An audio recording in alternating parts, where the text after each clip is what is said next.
to the nose guard. What's up, everybody? Welcome back to the Huddle podcast. As you can see, we're back here with the virtual episode. I'm Cole Bart. I'm Irvin Godinez. And we have a lovely, lovely guest on today, a mentor of mine, good buddy of mine, Heidelberg alum, Bishop Fenwick graduate. He was a part of the Heidelberg football program, 2016 to 2019 or 2015, 2019, however you want to look at that. 2-year starter, DT, nose guard, one-time All-OAC, professional kick blocker, Matthew Davenport. That's right. Thanks for having me, guys. So, Dave, I want to express how thankful we are. You know, this is kind of last minute, so it's definitely a blessing to be able to get you on here. Also, want to say congrats on your new coaching gig. I forget what school that was. Could you remind us? Yeah, Monroe High School. Not too far from here, Monroe, Ohio. Yeah, so just tell us a little bit about your football journey, how it kind of started to get you where you are today. Yeah, so I started playing football. I mean, it was Pee Wee, 3rd grade. One of my buddies got me out, and I just fell in love with it. Wasn't always a fan of the practice. But I mean, it's kind of, football gets you through hard times, face adversity. Always love the games. Ended up going to Fenwick, played there 4 years. My senior year, we were 13-1. Wow. So best friends with all those guys I graduated with. We were very senior heavy. I think that's when I started to fall in love with football. So, it was my senior year. I thought, I was done playing. Didn't really think schools were going to come contact me. One of my good buddies, who was our quarterback, he also ended up going to Heidelberg, Jimmy Gephardt. His parents were both Heidelberg. Shout out, Jimmy. alums. Gotta love Jimmy. And he was like, you need to come visit Heidelberg with me. And I was like, all right, sure. And as soon as I stepped on campus, I loved it. Coaches were awesome. Players welcomed you in with like open arms. And I think that's when I started to fall in love with practice. Like that was the first time I actually enjoyed going to practice. It's being around the game. You got meetings in the morning, practice afternoon, lifting in the morning. Even though you didn't participate. What'd you say? I said, even though you didn't participate. My senior year, I was a little banged up. Let's just say that with my back. Well, Dave, we kind of want to continue on to the topic. We know that Bishop Fenwick, that's a Catholic school, correct? Correct. So take us through, your faith and what it even means to you today, and also what it kind of was like growing up in that Catholic belief environment. Yeah. So, I mean, I went to public school all the way up until 8th grade.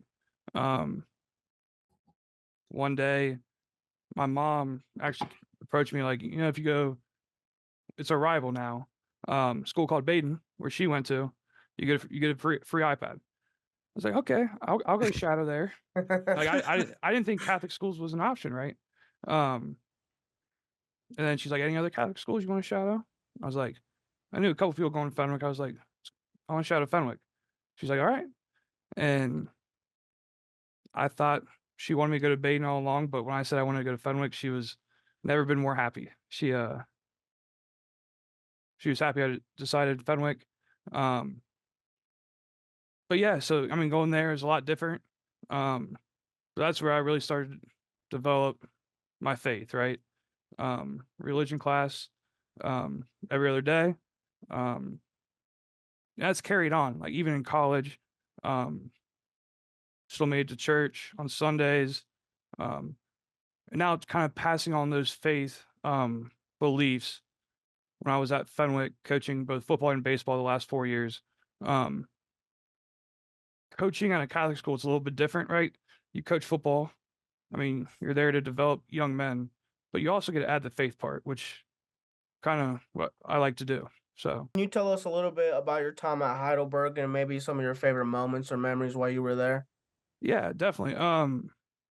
So like I said, my overnight, I was welcomed with open arms from with just the people already there on the team, right?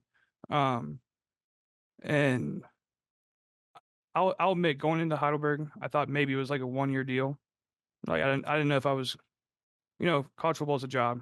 Um, but I continue to love it. I'll tell you one of my favorite memories was when we beat John Carroll my sophomore year. Um, they were ranked like 12th in the country, and we blew them out. We won like 49-21 or something like that. So that would probably be my biggest memory, and just kind of hanging out with the guys. You form relationships like me and B-Bar that really can't be broken, right? Yeah, so me and Davy actually, fun fact, Irv, it was every Thursday night. We went and got buy one, get one boneless wings, and we'd sit there with our GA and our good buddy CJ, and we'd have Thursday night at Davy's, and we'd watch Thursday night football and have Madden tournaments all year long. Oh man. Well, Hokie was only there. I think it was the last week of the Yep. season. Oh yeah, Other than that, it was me and CJ. They couldn't beat me, so I mean, I think I was undefeated every Thursday. Okay, there we go. so But Dave, yeah, that was a lot of fun. Just kind of guys being dudes, just hanging out. You know what I mean? Gotta guys love it. being dudes, baby, I love it. Anyways, Dave, kind of bring us through your upbringing a little bit. We know you have some siblings. Your parents played a giant role in your upbringing as well. Bring us through your upbringing a little bit and tell us a little bit about that. Yeah. So I'm the oldest. I have two younger brothers. One just turned 24. One just turned 21. Which is hard to believe, but yeah. So I'm the oldest. I mean, my parents. I mean, I've really been there through everything. I mean, if something went down where I need someone to talk to, without a doubt, I mean, I can lean on them, and they're very supportive with every decision I made, and even some mistakes in life. Right? They kind of picked me up when I needed it, and kind of I was getting a little too high on my horse, kind of even me out a little bit. So very thankful for them. As well as, I mean, honestly, I've never had a bad coach, right? They've, even if I had a coach for 1 year or 10 years, I mean, I still talk to a lot of them every day, rely on them a lot. Maybe not every day, but very often, right? That's kind of who I want to be as a coach, where maybe 10, 15 years down the road, they come back, still reach out, make an impact. What made you go back to your hometown and coach at your alma mater? I think just, the people that I knew either worked there, went there, what it did for me, as a person who I became, right, was main result because of Fenwick. As well as junior high was rough. I went to Lakota, which is a bigger school district down here, and you're kind of just another number, right? Because there's so many kids. There's four junior highs. Each junior high is huge. Wow. Yeah, two high schools, the two high schools are huge as well. So I mean, you don't get to develop relationships with your teachers, kind of like if you go to like Ohio State compared to like a Heidelberg. So Yeah. Who played some big impacts on you growing up?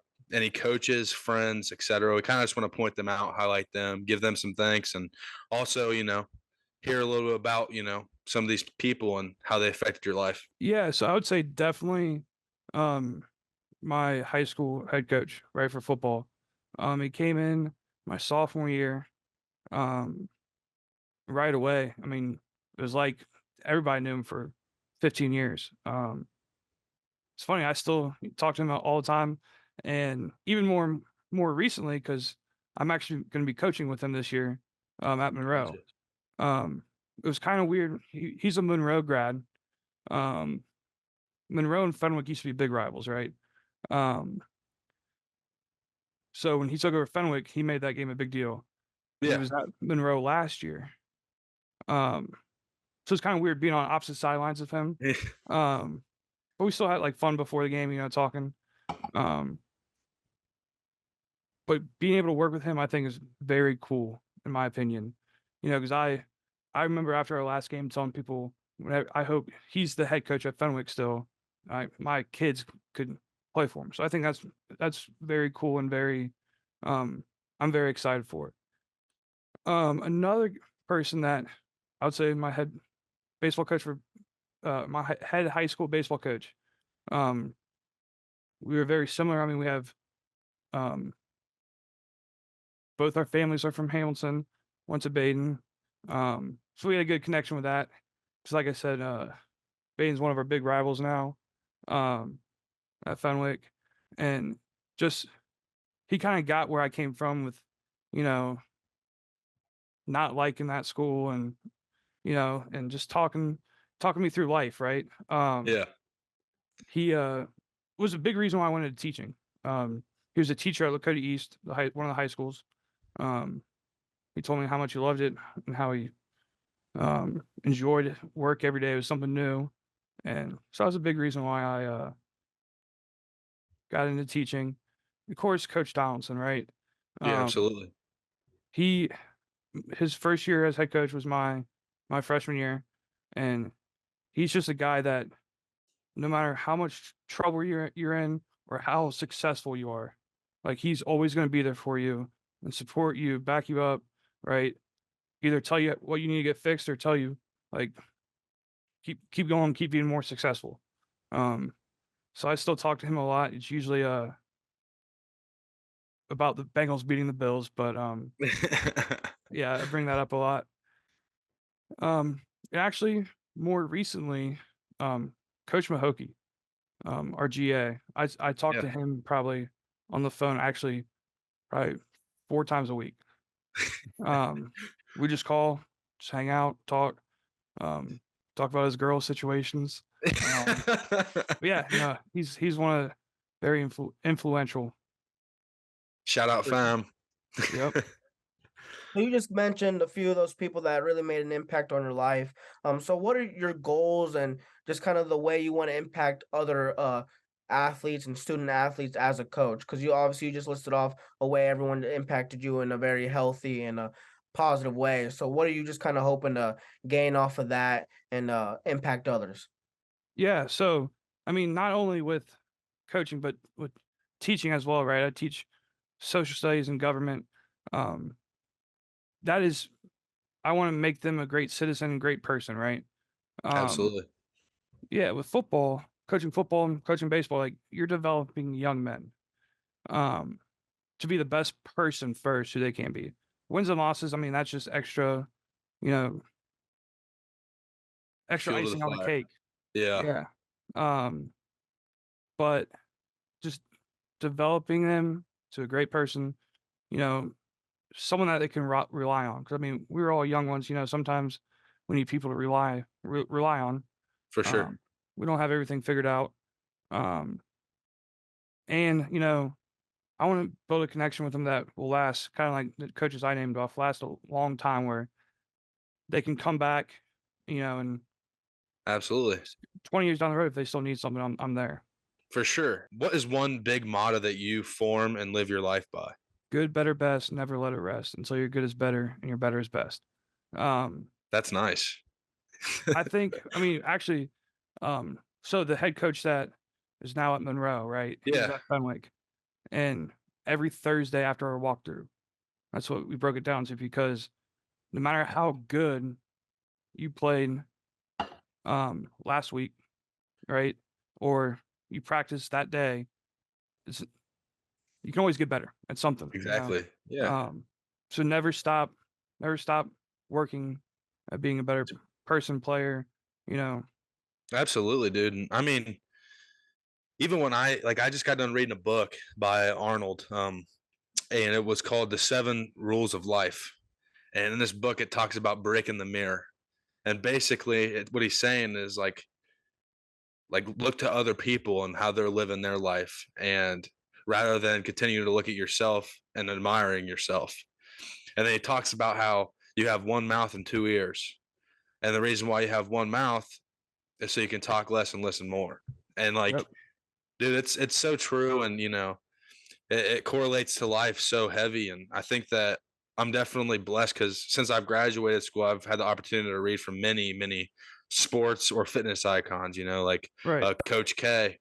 He's got a wonderful book out there, and currently reading Make Your Bed by a Navy SEAL. And growing up and entering this phase of life, it's kind of difficult. And like you can attest, like you get so comfortable living in college as a young kid, and then you step out into the real world and you just are kind of flabbergasted and taken by the wind a little bit. And I mean, to be honest, like I've been pretty grateful. You got to go back to your alma mater, start coaching there, and start teaching. And I mean, I entered the workforce as a customer service and sales guy, dude, and it gets pretty overwhelming sometimes, but I trust. And we kind of going back to the faith a little bit. God's got me, and it's God's way, not mine. And I mean, if you have faith in everything, then the stuff that isn't supposed to be there will flush out. You know what I'm saying? And Right. it's definitely been a blessing because um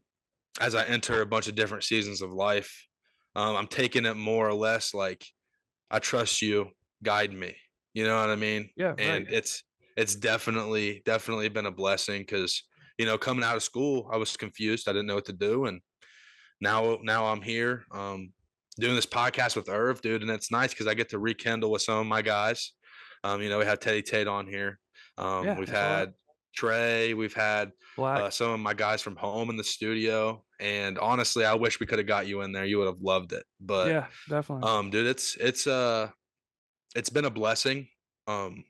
Definitely crazy, getting older, having more on your plate, and still trying to find your purpose. And it seems like, dude, you're doing really well for yourself, and I'm proud of you and proud to know you. And I mean, with that being said, let's continue on with this. If you had to give a word of advice to one of your athletes or teammates, um, you know, when they're struggling down bad, whether it's mental, physical, etc., what advice would you give them? Keep pushing. Right. I mean, things can always. Life's hard if it's mental. I mean, especially in the game of football. Football's hard, right? So either of those, like, it's always it's always going to work out in the end, right? No matter what. Yeah. God's got a plan. It's always going to work out in the end. Things could be worse, you know. So just especially my athletes, like facing adversity. That's what the game of football, I think, it's done for everybody that's played, right? Yeah, Keep absolutely. pushing. Um, just don't give up. So, you talked about JCU and how that was one core memory that you had. Kind of take me through any other core memories that you shared on the field or even off, whether it be in college or in high school, even. Yeah, I think my freshman year at Heidelberg is a big moment. I at Heidelberg, a lot of guys come in and think they're going to play Yeah. and start as a freshman because they were a good high school player. I was surprised still to this day at how I got on the field. Right, Yeah. I was like third string field goal block, and one of the guys got hurt, and then another guy got hurt in the first half. I think it was a Marietta game, and we're up 35-0. And they told me I was going in. I was like, all right, they're not going to score. Well, they Yeah. scored 4 touchdowns in the third quarter. They made it 35-28 real quick. And yeah, they came back a little bit. And I just remember I was nervous. I'm on field goal block. Not a big deal, really. I'm a freshman. Yeah. That's what I'm thinking. And I pancaked the guy. Then the next one, like, it's one of those where I knew I just missed it. And you know how we had like special teams meetings on Yeah. Monday morning. Oh yeah. We had a JV game that Monday morning, so I'm like, I'm gonna sleep in a little bit. They don't want me there. I was just replacing a guy. Yeah. And I had people come up to me at lunch like, dude, Coach Dude, D, where like, were you? yeah, where were you? I was like, first off, I was third string, and they're like, dude, Coach Yeah, D man. like wants you to, like, he's fighting for you to be the starter on that unit. And I was like, I'm a freshman that doesn't know anything, like. Absolutely. And I would say going back to high school, I think the best thing my best memory was being able to host just the regional championship trophies with my boys, my brothers. Absolutely. Something that doesn't happen very often, no matter where you go, Yeah, for sure. And Fenwick hasn't been there since like the 70s. Maybe 80 something, but to do that for that school, it was a big deal. For sure. And then going back to Heidelberg, probably the Dog Soldiers bonfire. That's core, man. Yeah, I'm not a very vocal like person in a group setting, It's kind of hard. but with a moment like that, I think it was made it easy. You know what I mean? Like it's your last day before your last game. You Yeah, have absolutely. so much advice to give the young guys. You forget to say some stuff because you have so much on your mind. A lot of emotions too. Yeah, dude. Like, kind of going back to that senior bonfire. Personally, something funny. Coach Donaldson, or the GAs at the time, they spelt my name wrong, and they spelled it Bibat. I did see that. I remember you posted that, or someone posted that. And Coach D came up to me and he's like, "Well, looks like you're gonna have to come back next year." And I was just like, I wanted to, but it was just like not convenient for me. There was a lot going on back at home, my family, and the financial stability wasn't really there. And so, I'm a firm believer that God's got a plan. And Yeah. I've just Yeah. I've always been the one to try to see the bright in every day, or try to see the positive, man. And um, kind of just seeing where this life takes me. And I know that we're running out of a little bit of time here. Probably got like 2 or 3 minutes left. Uh, just want to say, like, I really, really do appreciate you getting on here today, Dave. And I mean, it's been a little while, bro. It really has, and it's good to see you. Good to talk to you. We definitely need to catch up here very, very Definitely. soon. I just want to, give a shout out to the coaches that, brought us together. Yeah. Shout out to Tubby Gang. Tubby Gang. That's a core memory of mine. What was your nickname of that Tubby Gang, Dave? Drive through Davy. Oh yeah. Yep. I was Go one get of the yourself a co-founders. Big Mac. Me and my boy Peck. I got one favor. I need you to get up and show me the sack dance right now. You want me to? I need you to get up and right. show me that sack dance right now. There we go. That's a celebration. Yes, sir. Yep. Yes, sir. No, Dave. I mean, I'm not too sure how much time we have left. Irv might have some questions. I just want to say thank you for coming on, dude. You've had a huge impact on me and really made my experience at Berg very enjoyable. And it's been a blessing to be able to hear from you. And hopefully we spread a positive message with this episode and what you brought to the table. Yeah, Bieber, thanks for having me. And I still remember the first day you were on campus. Remember we were running those practice conditioning tests. Did B-Bar do all right with that, or did he struggle a little bit? I think he struggled a little bit that year. No, I think he passed fine, but Matt Myers, man. What were we doing? Were we just practice running? Or was it just? So we went out. We had a buddy CJ, dude, and he took everything so serious. I love CJ. Don't get me wrong. Yeah. But he was the most serious person you would ever meet, dude. Serious. Like, and so serious on the field, or just like even outside the field? Even outside the field. Even outside the field, he was serious. He's a guy that you could be messing with him and like everyone would know it's a joke. You know what I'm saying? Oh no. He would get upset about that and kind of try to fight back a little bit until you're like, dude, I'm joking. You got any story for us about Cole that you might remember when you guys were playing together? Ooh, probably could. I'm trying to think. I'm sure I have a good one, but do you remember one? Do you remember remembering? I mean, I don't. I mean, user friendly, not so much. We had a lot of good times outside of the football field. Yeah. I do know that you made me chauffeur you a lot, though. A lot. Sounds about right. You brought me to strange locations, but it was a good time. I wouldn't change a thing. I know B-Bar love the viaduct, that's for sure. Absolutely not. Absolutely not. Dave, once again, we're shutting out here. It's great. It's great to catch up with you, bro. And Yep. and I love you. I appreciate you. And this is, I mean, we're not just spreading positivity with this podcast, but we're also learning of other stories. And there's nothing more wise and joyful than to do that. And I really appreciate hearing your story, bro. And I really hope that we can get together and catch up again soon. Definitely, yeah. Irv and Cole, thank you so much. I appreciate you guys having me on.